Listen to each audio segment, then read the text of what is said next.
Welcome to Crypto Daily. My name is Dustin Knaus, and be sure to follow our show wherever you listen to podcasts. And please, leave a review on Apple Podcasts. Crypto went up yesterday after the Feds announced that their interest rates are only going up 50 basis points. Although this is the highest that it's gone up since the year 2000, many investors feared it would be much higher.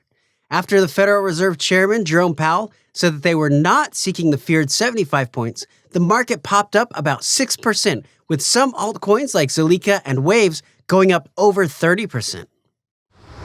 On Wednesday, California Governor Gavin Newsome signed an executive order to begin the implementation of a crypto framework in California.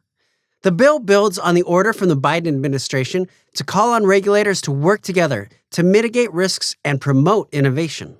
An announcement from the governor's office said California will begin the process of creating a regulatory approach to spur responsible innovation while protecting California consumers, assess how to deploy the blockchain technology for state and public institutions, and build research and workforce development pathways to prepare Californians for success in the industry.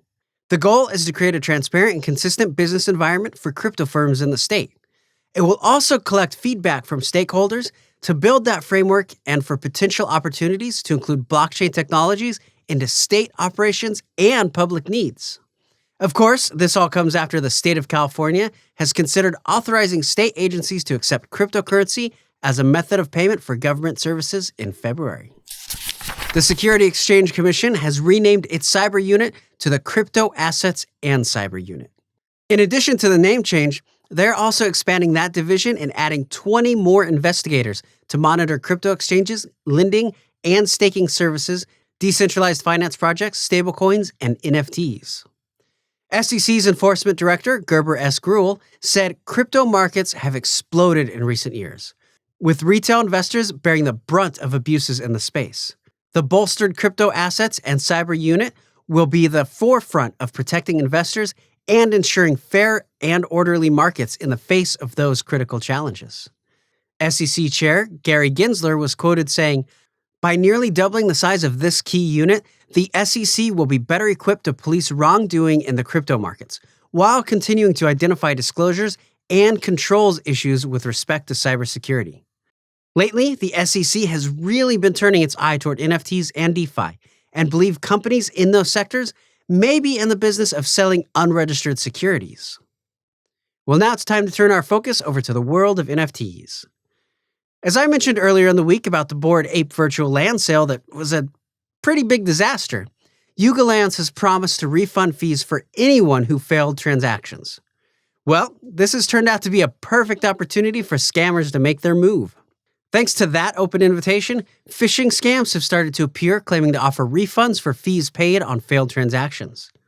These scammers are making fake accounts and websites by relying on common misspellings, like other side meta, but the S is before the R. These accounts will copy the same text and even link to the actual Discord in order to appear more authentic. Yuga Labs has issued a warning saying, "We are still working on refunding all other deed minters with failed transactions their gas. Note that you do not need to do anything. We will transfer it all back to your wallet and announce when it is completed. Don't click any links." Crypto sleuth Zach XBT has been working on discrediting the scammers as well as rug pull scammers through his Twitter. He gave some good advice saying, "There are two things that I recommend. Always triple check the website URL that you are visiting, and verify its legitimacy with friends as well. Your NFTs aren't stolen until you actually approve the transaction from your wallet. Always read over the exact permissions that you're giving the site. If it sounds too good to be true, it probably is." Oh, crikey! Crikey! Crikey! Crikey! Crikey! Were you a fan of Steve Irwin? Who wasn't? Well, the Irwin family has teamed up with Australian company Meadow Labs to launch an NFT project that will help raise funds to protect Australian wildlife. All of the proceeds will go to the Australia Zoo and the Irwin's major conservation and protection project, Wildlife Warriors. The zoo isn't cheap to maintain. It costs about $80,000 a week just to feed all of the animals. And the pandemic hit it especially hard since all of the borders were closed, so no one from other countries could go and visit it. They ended up having to cut staff from 500 employees down to only 200. Although there hasn't been too many details on exactly what the NFT project is going to be, Robert Irwin, son of Steve Irwin, was quoted saying, "Any innovation that can help our conservation efforts, particularly one that shares our vision of protecting the planet, is something we're thrilled to support." Of course, people are concerned about the environmental impacts of NFTs, which is why they decided to use an environmentally ethical blockchain called Allogrand. Allogrand claims to be the world's first carbon-negative blockchain with 1-cent gas fees and transaction fees. The transaction fees are converted into carbon offsets. Now, the Irwins are also opening a luxury hotel at the zoo, which, honestly, I'm really excited to go and visit. Be sure to follow our show wherever you get your podcasts. Also, leave a review on Apple Podcasts or a comment on YouTube. It really does help the show. I'm Dustin Knaus, and thank you for joining me today.